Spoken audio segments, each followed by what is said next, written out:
The Andy Pollin Show. We got to go after this with everything we got, figuring they're going to come with everything they got. I'll start off by saying I'm bored, I'm broke, and I'm back. The Andy Pollin Show on ESPN 630 starts right now. Just when we thought we were out of the football team name business, we get dragged back in. And who's doing the dragging? Why, it's the President of the United States of America. We will get to that story and more coming up. Also, Scottie Scheffler wins again. Right? Or is he the new Tiger? Should we get excited about him? Terry McLaurin, still not signed. Adam Peters, the team's general manager, is due to hold a news conference tomorrow, as veterans are due to report as well. Will McLaurin be there? And if he's not, what light will Peters be able to shed on the contract situation, which McLaurin has said he's very frustrated with? A lot of things to tackle as we move from kind of the dead period of sports into the very lively period, as training camps are now open across the league. Commanders have had their rookies in since Friday. The veterans, as I say, will be due in tomorrow, and then Wednesday will be the first full practice. But between now and then, there's a lot of drama to talk about. One is the name, and one is McLaurin, and I don't know if there's going to be anything new on either one of them in the next 48 hours, but we will see about that. This came out of nowhere yesterday, as the president is, I'm sure, looking for many ways to distract from the Epstein story, and maybe he saw some low-hanging fruit here. I don't know what prompted this, but, kind of out of nowhere, he put out one of his famous tweets on Truth Social, which, of course, was picked up on Twitter, and said on it that the Washington whatevers, and some might suggest that's a better name than Commanders, but he called them the Washington whatevers, should immediately change their name back to the Washington Redskins football team. There is a big clamoring for this. Yes, there are people who are very interested in seeing the name change back, but I don't know if there's this recent clamor, maybe a little bit more because the football season's about to start.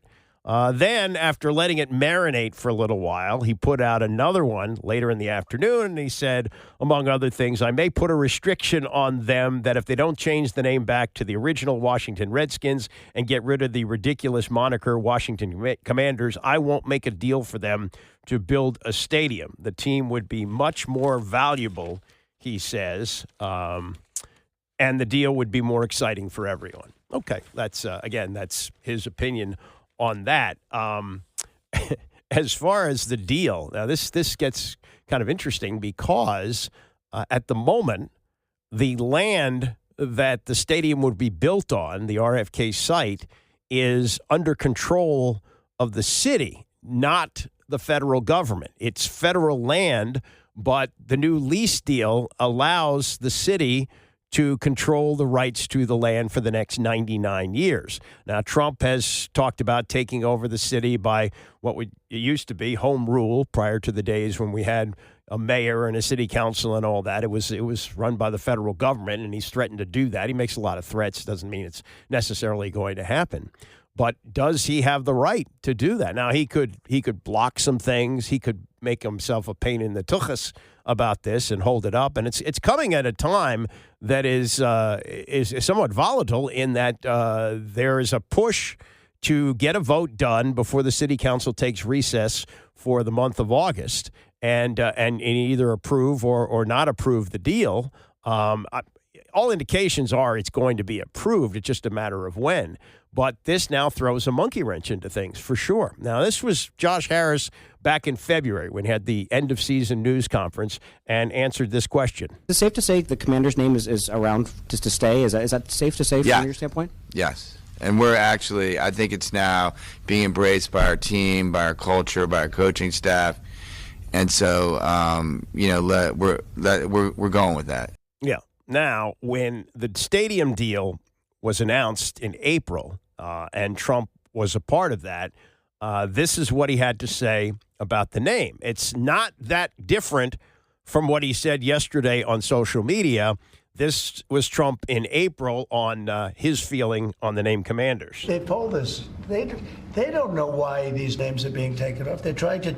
I think it's degrading to the Indian population, and it's a great population, and they like when they're called by various names. Now, Washington, the Redskins, perhaps that's a little bit different, but I can tell you that I spoke to people of Indian heritage that love that name and they love that team, and I think it's a superior name to what they have right now, and it had heritage behind it. It had something special. Yes, all that's true, and there are people who support it, including Native Americans, but you've already had this whole, what does it go back, 5 years, right? About this time, 5 years ago, was when Dan Snyder said we're going to retire the name after he said they would never change the name. And let's always remember this, that the name was changed not because of quote-unquote wokeness. This was Dan Snyder punching himself in the face. If he hadn't done this, none of this might have happened. It's possible the team might have stayed the Redskins. But he used the pandemic as an excuse not to pay his minority partners their dividend. The league still made money. Maybe not as much, but the ticket revenue is becoming less and less significant. It was all about television revenue, and even with basically nobody in the stands, including like 25,000 people for the Super Bowl, the NFL made money during the season. And so Snyder said, we didn't do as well, so we're not going to pay you the dividend. Well, the late Fred Smith, who just died recently, the chairman of FedEx, said, oh, yeah? Okay, well, watch this. And he knew where to hit Snyder where it hurt. You don't change the name of the team, we're dropping our sponsorship. And he got Pepsi and Nike on board as well. And that forced Snyder into the corner. And finally, he said, okay, we're going to retire the name. We went through 2 years of Washington football team. I was good with that. I thought that was a name that should have stayed. But they went with this schlocky marketing campaign where they had, 500,000 names submitted or whatever it was and came up with the name Commanders. And they rolled it out on 2-2-2-2-2, and it was an embarrassing news conference with Snyder and his wife wearing those dopey Letterman's jackets. And nobody, I don't think, came away from that thinking, this is really great. We're going to be called the Commanders. But, it's a name you live with. And even when Josh Harris came in as the owner, and we're talking 2 years ago. In fact, I think today is the second anniversary of him officially becoming owner of the team. He said that the fan base would decide whether the name changed or not. It wouldn't be up to him. Well, team won. And if you look at the polling, people are now more in favor of it. I don't know if it's a whole majority of people, but there are a lot more people who like the name, and they like the name because the team is winning. And had this been like a 5 or 6 win season in 2024, things might be different right now. But I think that most fans have resigned themselves to the fact that it's going to be Commanders. Now, what this Trump thing is going to do, who knows? Hard to say. But here's another factor in all of this, and that's the NFL. And in order to change a name, it's a lengthy process. You don't just go, oh, yeah, Commanders, bad idea. We're opening training camp tomorrow as the Washington Redskins. Doesn't work that way. You got to go through a process on that. And they also have to get it approved by the league. And I don't know if that's necessarily a slam dunk because of the radioactivity of the name. Even Trump admitted that when he was talking about it back in April. Man, this one's a little bit different. Yeah, it is, because it is very offensive to a certain segment of the population. Native Americans and non-Native Americans. It's always been, for at least the last 30, 40 years, it's always been a hot rail issue. This goes back to Native Americans protesting the name when the Redskins played in the Super Bowl in 1992. That's been around for a long time. And I don't think you just snap your fingers and make it happen. Now, this is Goodell, who is throwing his support behind the stadium deal when they announced it in April. And I want you to listen to what he says about D.C., because this is a guy, who, along with Dan Snyder, supported the name, said he went to games when he was growing up. His father was in Congress, was a Redskin fan, and didn't want it changed. But then when it did change, through support about it, are you going to ask him to flip-flop back on this? I don't think so. This, again, was Goodell back in April. We look at this as a very important football market. this has been one that we want to have, obviously, a sterling franchise in this community. We feel that we have that now. It's going in the right direction. I think the commitment by Josh and the city to bring the team back into D.C. is a really important one. I think emotionally, but also I think it signifies that they care about this community, they care deeply about it, and they're going to do the right things to make this franchise successful. And they have. They've been a winning organization. I think it was a big thumbs up when they trotted out the throwback uniforms last week before, that they're going to wear for 3 games. I would be surprised if that's not the official uniform once the 2026 season begins. I think that's what people want to see. There was something of a trial balloon a little bit over a year ago when Dan Quinn was holding off-season workouts wearing a non-licensed T-shirt with the W logo and a feather hanging off of it. I don't think that was an accident. I think that was something that they wanted to put out there just to see what the reaction was. And a lot of people got excited about it, and Quinn said, no, it was a mistake, basically. I mean, I don't know if that was exactly his words, but, they were ready to move on from that. And then, in February, when you hear the owner of the team say, no, that's it, we're moving on, that's what our name is going to be. And now you got kind of a whiplash effect here with the president. No, you better do. Now, he's also put the pressure on the Cleveland Guardians to go back to Indians, and they basically told them, yeah, go away. We're not interested in doing that. There's been no comment so far by the Commanders, and I'm sure they're meeting now to talk about this. I'm sure this is a big topic. How are we going to do this? And what is our strategy going to be? Are we going to be open to the idea of changing back? I think this would be a big hit for the league if they say, oh, yeah, well, we determined that the name needed to be changed. We got a lot of reaction from people, both Native American and non-Native American, and this was the right thing to do. And, oh, no, the president says it's the wrong thing to do, so we're going to switch back. I think that's a very difficult PR maneuver for both the team and for the National Football League.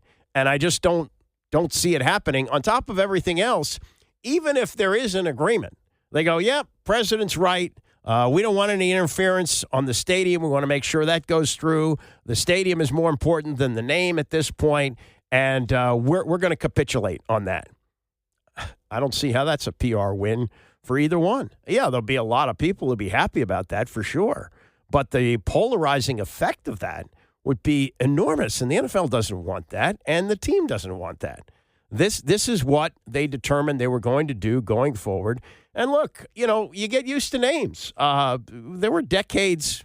Think about the Bullets changing to the Wizards. I think it was 1997. So we're nearly 30 years removed from that. 15 to 20 people were saying, change it back.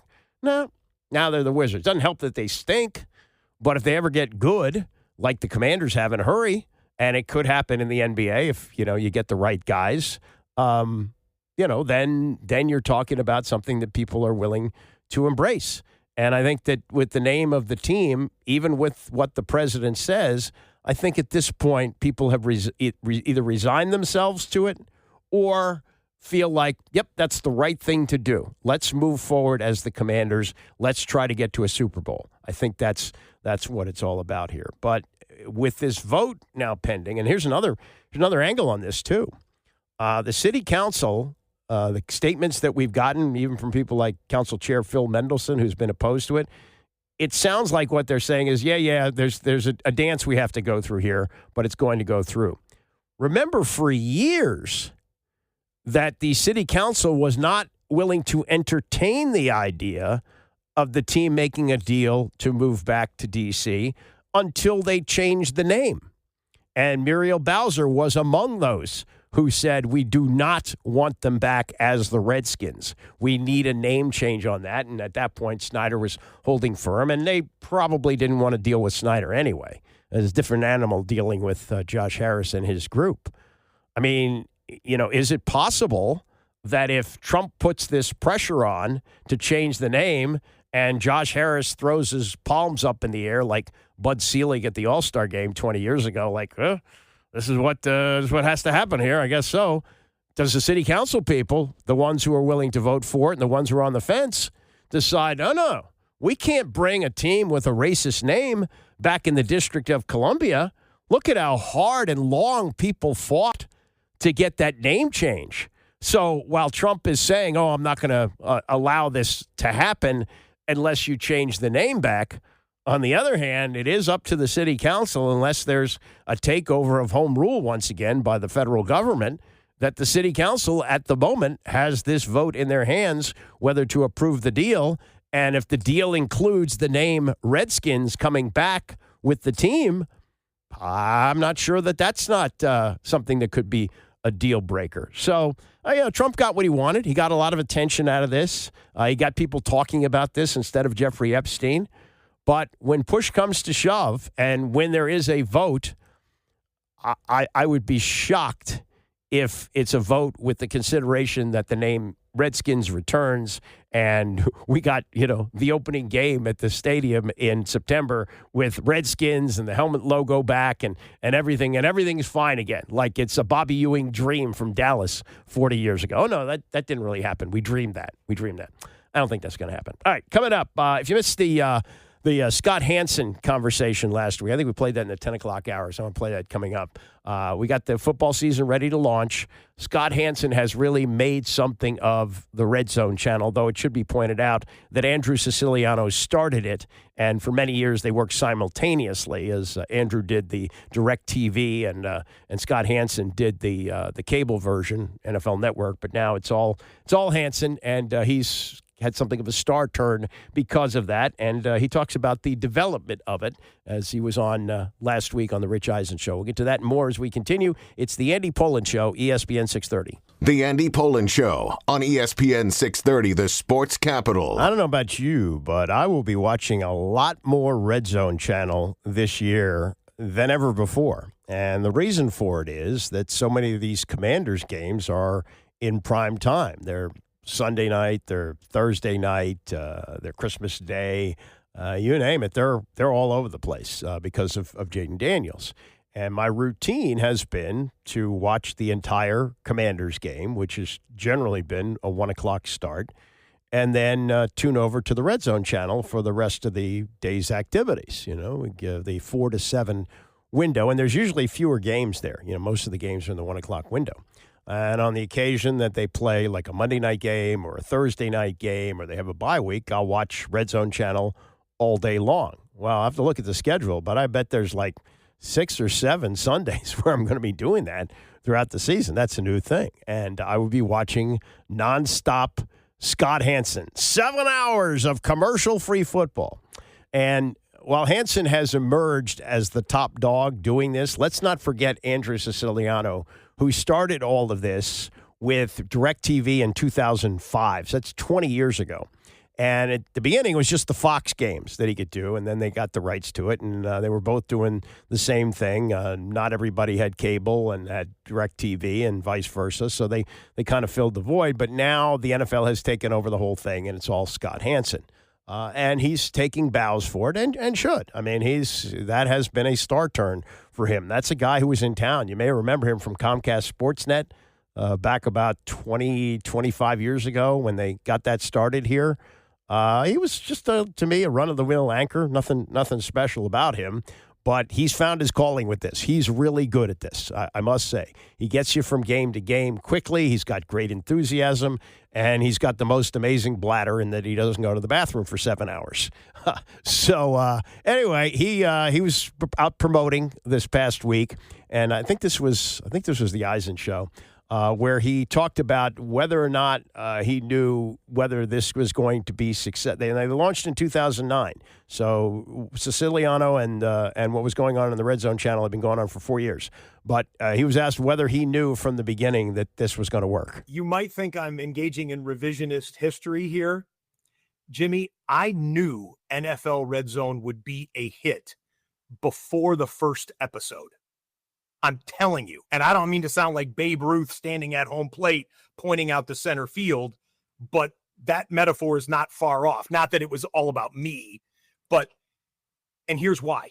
When I heard what the concept was going to be, what the mission was going to be, and what the capabilities that they were going to allow myself and our staff to do for the audience, I said, this is going to be the best way to watch football. I as I told you before, I'm a student of sports broadcasting, right? I've wanted to do this from the time that I knew I couldn't play NFL football. I wanted to broadcast it. And so I'm talking about childhood. I go back far enough. I used to watch Howard Cosell do halftime highlights on Monday Night Football. And it was absolutely must-see TV. This is before cable. This is before, obviously, the internet. If you wanted to see the 10,000-foot view of the NFL, the comprehensive look at not just your team in your hometown, but the entirety of NFL football, Howard Cosell halftime highlights was the way to see it, okay? And that was through the 70s and even into the early 80s. Well, then get to the late 80s and all throughout the 90s. The absolute best way to watch the comprehensive look at the NFL from 10,000-foot view was Chris Berman and Tom Jackson and the staff at ESPN doing NFL primetime. Okay. Absolutely must-see TV. It's sort of the inside the NBA of the 90s. It was the absolute best show, and everybody watched it. Well, if you go back to Howard Cosell, he was giving you the best of the NFL the day after it happened. Chris Berman was giving you the best of the NFL hours after it happened, right? But definitely after the fact. You can obviously see where we're going here. NFL Redzone shows you everything as it is happening live, or 10 seconds after it happened. If a 50-yard touchdown happened, we couldn't anticipate that in the middle of the second quarter, so we just re-rack it and get it to you immediately. And I guarantee you it'll be on Redzone before it even hits your phone as an alert of, hey, watch this Jamar Chase 50-yard touchdown, right? So I knew beforehand when I said, wait a minute, we're going to be able to show every touchdown from every game without stopping, 7 straight hours, go every game and be able to ping pong. We're going to be America's remote control. This is going to be the greatest thing ever. So that's a long-winded answer, but I wanted to flesh it out, to not just say, oh yeah, I just thought that I or our team could make the greatest football show there is. I absolutely thought about it as a broadcaster and thought about it as a sports fan. And I said, this is what I would want to watch. If we can make it this way, this is what I'd want to watch. And from 2009, that first September, Sports Illustrated, you may or may not know this, Sports Illustrated, it was 2009, so we ended the season, right, obviously at the turn of the decade into 2010. Sports Illustrated did an issue of Best of the Decade, and they put NFL Redzone on their Best of the Decade, and we had been in existence for one season. Right.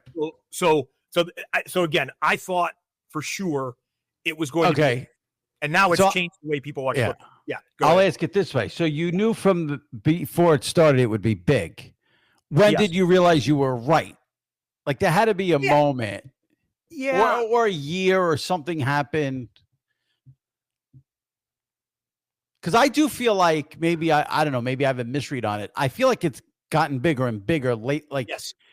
So not everyone had it at first. Anyone can get access. Anyone with a television basically can get access to NFL Redzone now. Oh, that's what it was, right? Because when you guys first started, were you not on direct? Wait, but the direct we were not available on DirecTV. NFL Network was, but obviously Redzone is a separate channel. But to get into the business for the business minds on here, NFL Redzone was created in part to help NFL Network get on more cable systems and be in more homes using television.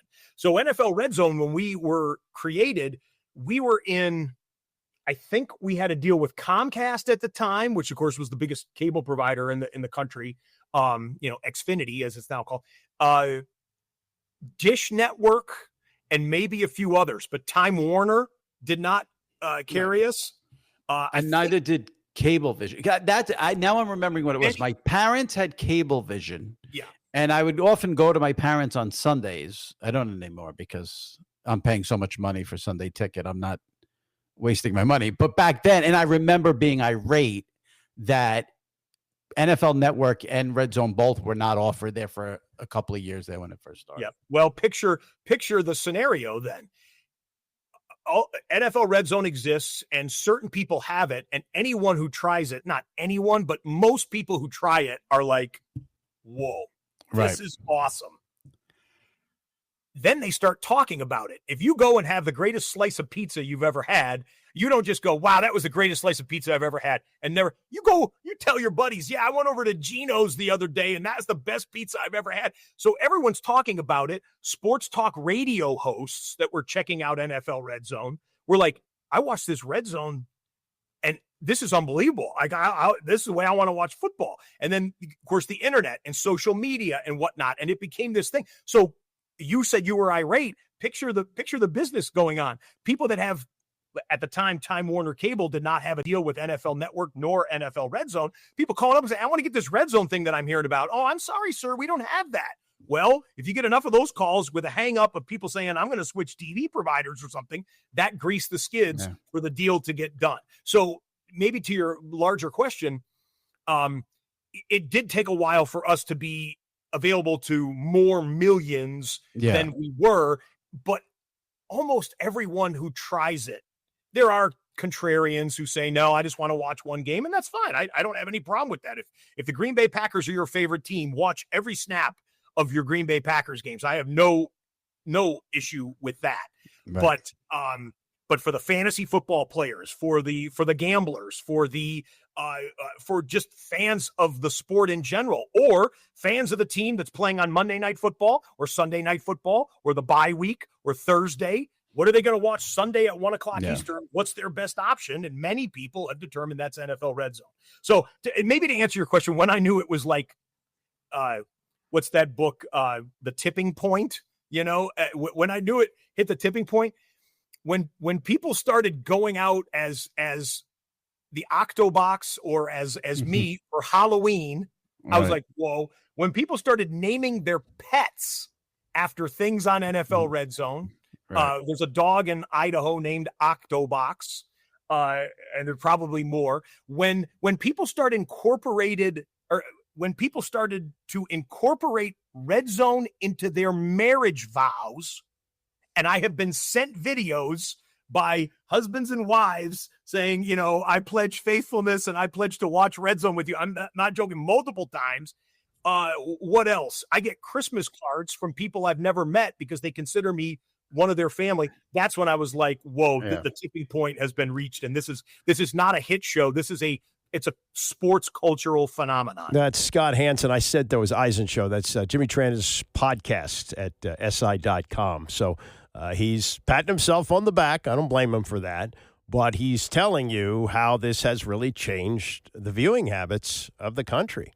If you buy the Sunday ticket, in most cases, you're buying it for one particular team. You live in a market that the team's games aren't broadcast. Well, I don't have that issue here, and I've been a Washington fan, football fan, whether it's the Redskins or Washington football team or now Commanders for close to 60 years now. So I have an allegiance to them. I don't need the out of market, but to get all the other games, I call it the lump crab meat of football. You don't have to go through commercials. You don't have to go through dead time. They're taking you from game to game to game where things are happening, and the red zone means a team is getting ready to score. Not always the case. And then if there's dead time, he goes through the highlights. And, once again, he does a really good job at this. As the host of this show, you don't want a lot of words. You want him to set you up for where the game is, take you there so you're not confused when the announcers are talking. If there's something that's developed in the game, big injury, why is that quarterback in there, those kind of things. He sets that up, and he does that very, very well. So Scott Hanson is the red zone guy, and I think he was involved in like a big contract thing. I guess they really wanted him. Seems like, if it got too expensive, they'd go with somebody else. There are other people, I think, who could do this, including Andrew, I guess, although Andrew's now doing the Browns on the radio, and he's a lifetime Browns fan. His father grew up in Cleveland, so that might be kind of his dream job at this point. But yeah, that's Hanson describing what a lot of us watch anyway on Sunday. The Nationals. Remember when they took their number one draft pick? They took Eli Willits, and there was a question of whether that was the right one to take. In that he was a guy who wasn't necessarily the best even high school shortstop in the draft. That was Jackson Holliday's brother, according to some. And then there's a pitcher from LSU that they might have taken. But the feeling was at the time is they didn't want to mess with Scott Boras. They had enough stuff with Boras over the years, and they wanted to stay away from his clients. They got a guy who's one of the youngest players ever taken. He's 17 and a half. And if they took him, they thought maybe they could get him signed. And the fact that they got him signed so fast, like 2 weeks after the draft, tells you about his signability. And yesterday they had Eli Willits at Nats Park. He had agreed to a $8.2 million signing bonus. Remember, the deal that was signed by Jackson Holliday 3 years ago was 8.19. So for about $100,000 more 3 years later, they got their guy. And Willett seems to be a young man in a hurry. He, again, 17 and a half. I believe he'd like to make it to the major leagues in like 3 or 4 years. And he's also got, good pedigree. His father, Reggie Willits, was a pretty decent major leaguer. Played 6 years with the Angels from 06 to 11, 544 at-bats. He had, amazingly, no home runs. He had a bunch of stolen bases, 40 stolen bases during his career. 1 year he had 27, but hardly a power hitter. But taught his son, and there's a brother coming up through the pipeline as well. He's now coaching, the dad, Reggie's coaching at Oklahoma, but he has worked in the major leagues before as a coach, and taught his sons the right way to play. So yesterday, Willits, after signing his deal, was at the park. He took batting practice and then talked to Kevin Fransden of Masson. To have the experience he's had, to have a guy that's on my side that's willing to do anything for me. He's been to the highest level, and that's the big leagues, and that's where I want to be. So just to have a guy that's been here, done it, and coached and played in it, just to have that in my corner and show me and guide me in the right direction, it's very good. You brought up Aaron Judge, talked about following guys and seeing their routines and everything. Who are others in New York that you followed? Because at that age, a little bit different than when you were younger, around 2 and 3 years old in Anaheim. But who are the guys? Who else did you follow? So my favorite player in New York was Brett Gardner. I feel like I just loved watching the fast guys. And then Tyler Wade, he's on the Padres today. So I got to catch up with him for a little bit. I used to follow him around all the time. So those are great memories, and he's a great player to watch. All right, couple good zingers right here. So first one, do you have more pop than Dad? Oh, yeah. I just got to hit one home run, and I got more pop than Dad. So that's the goal, is just to make sure I have the edge on Dad. Okay. Who's faster? I'm not talking now, but at the peak, who's faster? I don't know. I think it's a close one, but I got to give myself the edge just because. Yeah, he was pretty fast, stole a lot of bases, but definitely going to try and steal more than he did. At some point, they'll watch this and go back and reflect on this whole thing. So I want to ask you the last one. What do they mean to you, Mom and Dad, and what they've brought up in you, your brothers, and, now that you're the 1-1, nothing changes, but the foundation that they've built for you guys? Yeah, they mean everything to me. To have my family here supporting me, watching me take BP, it just means everything to me. I'm just grateful for them to be on my corner. They want nothing but the best for me, and I know that. So just to have them there, have them with me, and help me in any way they can, I'm just very grateful for that. That's Eli Willits, the now signed number one draft pick of the Nationals, talking about his dad, Reggie Willits, and other things involving his career with Kevin Fransden on Masson yesterday. He will report, I would believe, to rookie ball, and given everything going really, really well, if it happens that way, what did Jackson Holliday made it up? Did he make it up at 19? He might have been 20. So realistically, he plays rookie ball this year.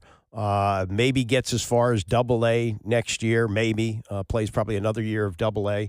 And possibly by the 2028 season, right? 2028, you got yourself a shortstop. Now the question is, what's still going to be around? You got the trade deadline coming up. I even saw something the other day that they might consider trading Mackenzie Gore. I don't know what they get for him after the way he performed yesterday. But, if you're looking to build around some young stars like James Wood and Gore and C.J. Abrams, then it would seem that you'd want somebody in the major leagues rather quickly.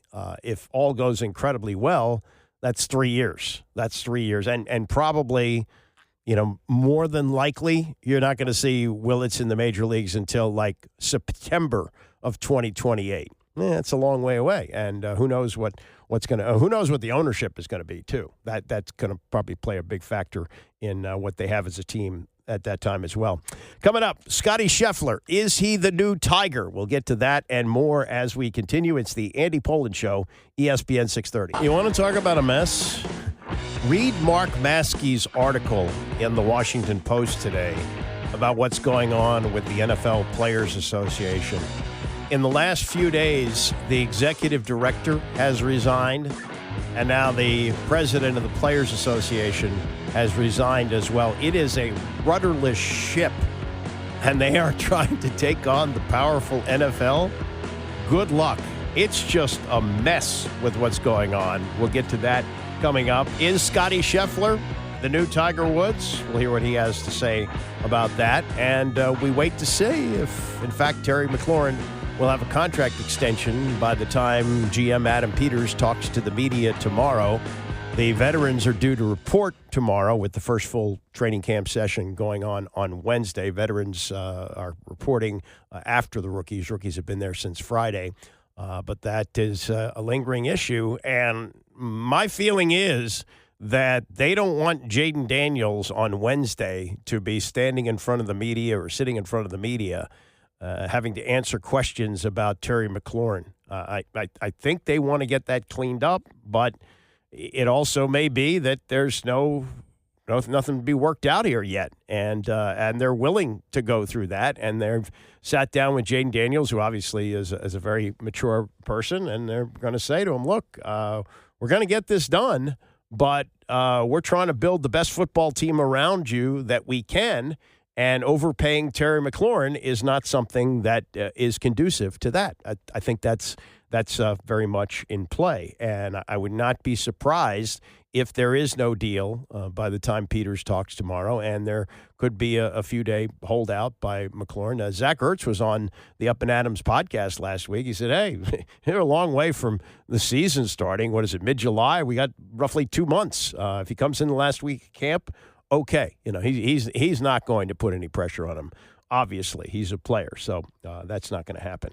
Scottie Scheffler, watched him wrap things up yesterday, and I do not consider myself to be a hardcore golf person. I tried to pick up the game about 15 years ago and realized it wasn't for me, but I do watch the majors, and particularly the wrap-up of the majors, and Scheffler yesterday had a bit of a blow-up on 8 where he had a double bogey, but otherwise steady, maintained a lead, 4 or 5 shots, won by 4, didn't really have to sweat it out. And if you'd never watched golf before and only watched Scottie Scheffler play, you might say to yourself, what's so hard about this game? Because even Tiger Woods, he would get himself in trouble, but get out of it with some miraculous shots. We don't see that with Scheffler. He's just steady Scottie Scheffler. And when talking about his victory yesterday, in which he won by 4 shots, he says, hey, it's not as serene as it seems. They polled us. They don't know why. Okay, why is this happening with this stupid thing? I think it's degrading to this the is Indian absolutely population, ridiculous. and it's a great population. We got a problem here with this, and I'm really upset about this because I'm going to have to reset this again. Okay, so let me explain what we have here. We have a computer issue, which is very difficult to understand. But I'll tell you this. It's set up so that we're supposed to play audio off of this, and it's now playing audio that it's not supposed to be playing. and I have no idea why that's the case. I'm going to have to get the engineer in here soon, but I can reset this and hopefully get this through. Let me see if I can get this to work. Okay, so this is Scottie Scheffler, not Donald Trump. Scottie Scheffler talking about winning. Being able to walk up 18 with the tournament in hand is a really tough thing to describe. It's a really cool feeling. I have a lot of gratitude towards being able to accomplish something like this. It's taken a lot of work, and not only a lot of work, but it takes a lot of patience. And I mean, it's a high level of focus over 72 holes of a tournament. And this was, I felt like one of my best performances mentally. We did a really good job of staying in it all week. Like I said, to only have one double, or really only one over par hole over the last 36 holes of a major championship is, that's how you're able to win these tournaments, just being able to do stuff like that. And it takes a high level of focus. And, Teddy and I did a really good job this weekend of being committed to what we're doing and, holding some key putts when I needed them. And obviously nothing seems to rattle him.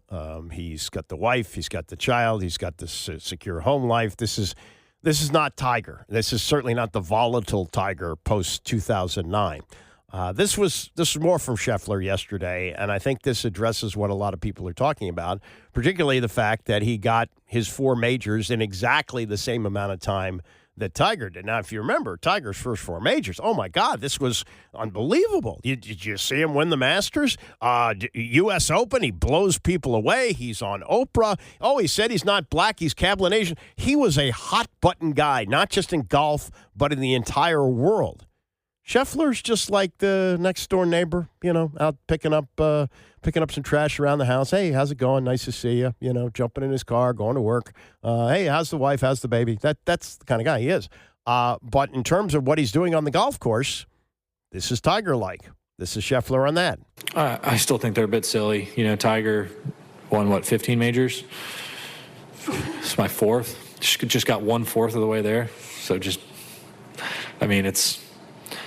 I think Tiger stands alone in the game of golf. He was inspirational for me growing up, and he was a very, very talented guy, and he was a special person to be able to be as good as he was at the game of golf. And I don't focus on that kind of stuff. That's not what motivates me. I'm not motivated by winning championships, and I don't look at the beginning of the year and just say, hey, I want to win X amount of tournaments. I want to win, whatever it is. I don't do that. I have dreams and aspirations that I think about, but at the end of the day, when I wake up and to practice, I feel like what motivates me is just getting out and, getting to live out my dream. I get to play professional golf, and I feel like I'm called to do it to the best of my ability. And so when I wake up in the morning, I try and put max effort in each day. I get to go out and practice, and when I'm working out, when I'm doing the cold tub and doing recovery, I feel like I'm just called to do it to the best of my ability. And outside of that, I don't place much emphasis on winning tournaments. I don't place much emphasis on things that I can accomplish. It's just mostly about putting in the proper work and coming out here and competing.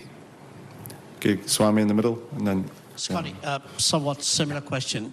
How often do you think about records won and front running, big wins, and like some 120 weeks on the top? How much more better can you get? Do you often think about that? Not really.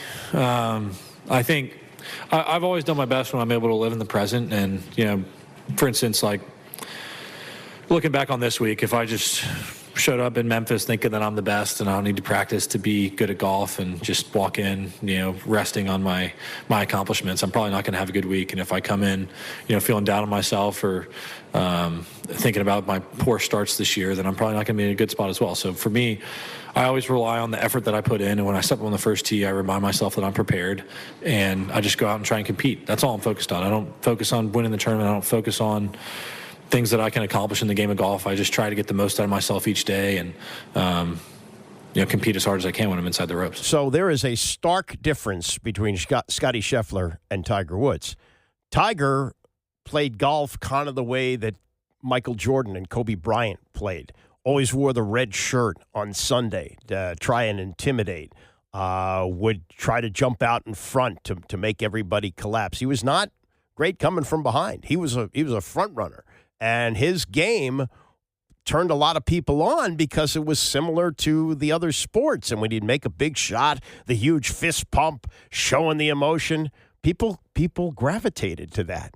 And, you look at Scottie Scheffler, and, you think, okay, he's got 4. He needs 15 more, which is damn hard to do, as we saw with Tiger. But we don't see any signs of the Tiger-like meltdown that was going to come because of a variety of factors, including all the affairs with the waitresses and then the big meltdown with Elin, and also the physical toll it took on his body trying to become a Navy SEAL. Scottie Scheffler looks like a regular guy.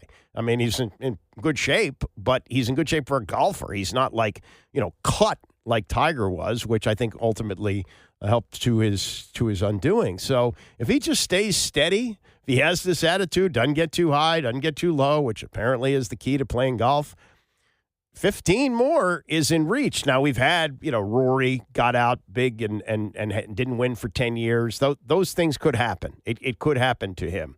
But he seems to have the absolute right makeup to just keep it going, steady as he goes. Kind of like Jack. Jack was like that. He was the best player out on tour, and he was doing things that a lot of guys weren't doing at the time in business and so forth. And golf wasn't a sideline, but he had other things that took up his time. With the way the money is in golf now, you'd be foolish to do that. Make as much as you can while you're playing, and then concentrate on things later on. So I think that he does have the chance to do it. It's way early to say. 15 more is incredible, but this is like Tiger Woods without all the Michigas. He's that good. He's playing at that much of a higher level than anybody else. And yesterday, winning another major, his 4th major in the same amount of time it took Tiger, who burst on the scene at age 21 when he won the Masters in 1997 and had that meteoric run. For between 1997 and 2008, there was nobody like him. And aside from winning the Masters a few years ago, there's just been one problem after another. All right, speaking of problems, the NFL Players Association is a mess. We had the other day J.C. Tretter, maybe this was even yesterday, J.C. Tretter resigned as the head of the NFL Players Association. He'd been in that role since October. He was the player president from 2020 to 2024 and was reportedly a candidate to replace Lloyd Howell. Lloyd Howell, of course, resigning as the executive director of the Players Association when a number of things were coming out. In fact, that he had tried to pass off his expenses for strip clubs to the union, something that he had done in the past with Booz Allen. There were other skeletons in his closet, including sexual harassment and things like that. So that was a lot of it was ignored. And if you look at what was written today by Mark Maskey in the Post, you get an understanding of just how messed up the Players Association is. In 2023, when they were getting ready to replace DeMaurice Smith, there were 2 candidates that emerged. One of them was Howell, who was the former chief financial officer of Booz Allen, not a lawyer. I think all of the head of the unions have been lawyers in the past. And David White, who's the former national executive director and chief negotiator for the Screen Actors Guild. And according to what Maskey has here, the executive committee of the Players Association said, oh, no, White's the guy. And they voted 10-1 to recommend White to the Players Association. The problem is, when the players came around to voting, they didn't know that. And I don't think there was a lot of research done into either Howell or White. They just knew they were replacing DeMaurice Smith. And when you don't pay attention to elections, sometimes things happen that you're not too happy with. Well, what Maskey says, according to multiple people familiar with the process, Howell's consulting position at the Carlyle Group and his involvement in a sexual discrimination and retaliation lawsuit in 2011 while at Booz Allen were discussed by the players before the election. There was no discussion, those people said, about Howell reportedly being questioned and reprimanded by Booz Allen for a 2015 incident, which he and a colleague visited a strip club in New York, and the colleague sought reimbursement on an expense trip. That was later revealed that he did that as head of the Players Association. So there was a lot of head in the sand. They weren't paying attention to the issue, and they wound up with a guy who lasted 2 years. On top of that, there was conflict of interest because he was consulting with the Carlyle Group about making private equity investments in NFL teams, like owners have pretty much bumped their head on the number at this point, as Josh Allen had to stretch with a bunch of partners to make it happen. So now the NFL is looking into adding private equity to make some of these deals work. Well, if the head of the Players Association is consulting with the NFL, that is direct conflict of interest. And that's what we have had here. So Hal, sensing that the wagons were closing in, he resigned. There was also that report Friday that Hal had charged the union $738 for a car service in November 2023 so he could go right from the Fort Lauderdale airport to a Miami strip club. And then also tried to pass off the expenses at the club, $2,400, submit those as expense reports. So there was just too much smoke around him. So now they're looking for a new executive director. What does this mean? Is this a big deal for fans? Tom Pelissero covers the NFL for the NFL Network. He was on with Andrew Siciliano on Friday on the Rich Eisen Show, said this. When Lloyd Howell was hired, it was because of his business acumen, and this is based upon quotes from executive committee members, J.C. Treader at the time. They wanted him. They thought that they had an overly bloated business. There were obviously a ton of long-term employees. They thought that they could be more streamlined. They thought they could be more efficient.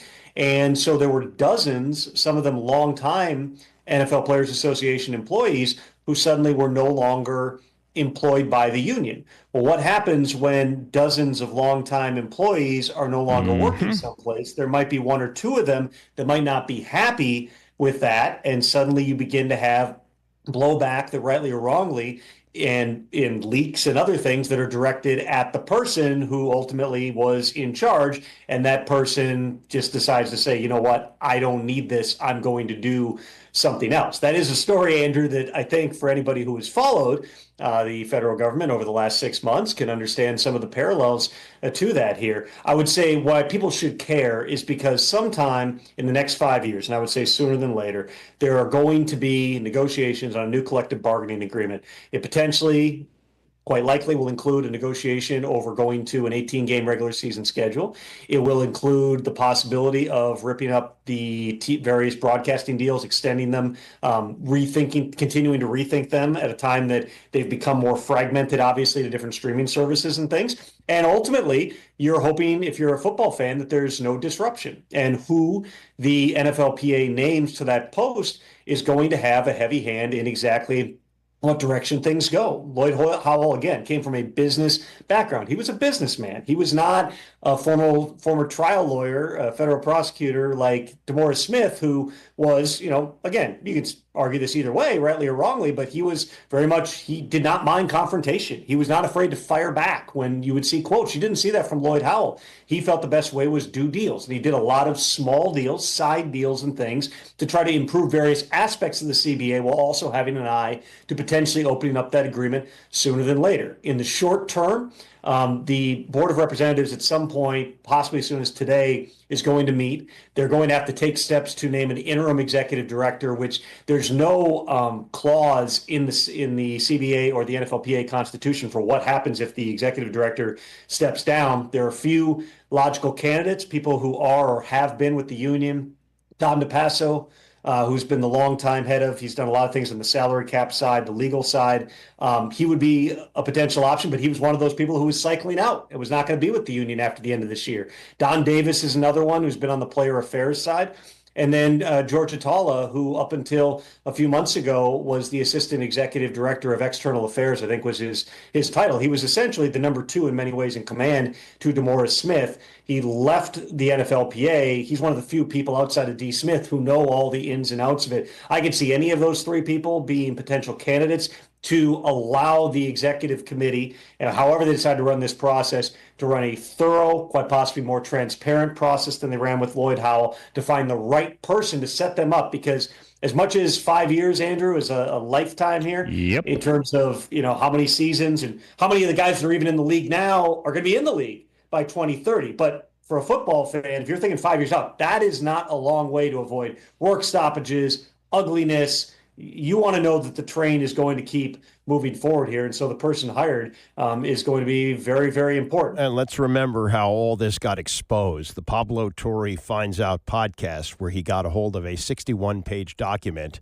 that was a suit filed by the Players Association against the owners claiming collusion, that after the Deshaun Watson deal was signed by Cleveland, which included all guaranteed money, that the owners conspired to make sure that none of these other top players, including quarterbacks, got fully guaranteed money. And they had evidence for it. And even the arbitrator said that they did. And there were certainly grounds for an appeal. Not only was there no appeal, it was all hidden from the Players Association because there were some embarrassing things that they didn't want exposed, such as J.C. Tretter being critical of the Russell Wilson deal with Denver, saying that he screwed us or he was a wimp or something along those lines, that, he should not have caved in. So they were all in cahoots, and none of this got exposed. Once that 61-page document got out, once Pablo started all his reporting, the dominoes started to fall. Lloyd Howell, the executive director, resigns, and then J.C. Tretter, former player with the Browns, head of the association, he's out. Now there's nobody in charge, but they better find somebody strong because the NFL always wins. The Players Association jumped up and down. No, not 17 games. Shut up. Here's $1 billion. Oh, we got 17 games. And that's going to happen with 18, and I bet you they eventually get to 20 because there's just too much money to be made. And the players always cave because they have short careers and they don't, frankly, do enough work to find out what's going on. And like when we had the last work stoppage in 2011, you had players borrowing like $500,000 at 20% interest. It was insane. And as Tom Lavero calls them, a motorcycle gang. You got a tough time keeping them all together. So you got to have some strong union leadership, and you got to keep the players informed. You remember Will Compton when he played here? He's now a former player, and he does a podcast. But he said the other day on Twitter, he said, you all got to be the dumbest union in all of sports. Let's vote for the guy who's in charge of hiring Lloyd Howell. Let's vote for the guy who swept a lot of S under the rug when the NFL owners were colluding not to give out guaranteed contract. The NFL Players Association is constantly outmatched, and truly you're undoing. This would be they would be wise to remove Tretter as well, which they did. So, this is and Tretter, by the way, was part of, according to the reporting, the railroading to get Lloyd Howell in as executive director when the union committee, the executive committee, wanted David White, who was the former negotiator in the Screen Actors Guild. He had experience negotiating contracts like this, and Tretter was behind this. Now they're both out. Now Howell is out, Tretter's out, and the NFL Players Association better get its act together or they are going to get steamrolled even further by the NFL owners who have always had the upper hand in these negotiations. Baseball players always win. Football players always lose. That's the way it goes. All right. Could be a big day in the Terry McLaurin watch, or maybe not. We'll have to see. And will there be more follow-up from Trump on what he put out yesterday regarding the team's name? Lots to talk about tomorrow. Lots to talk about today. Bram is next with that, and I'll be back here tomorrow at 9 a.m.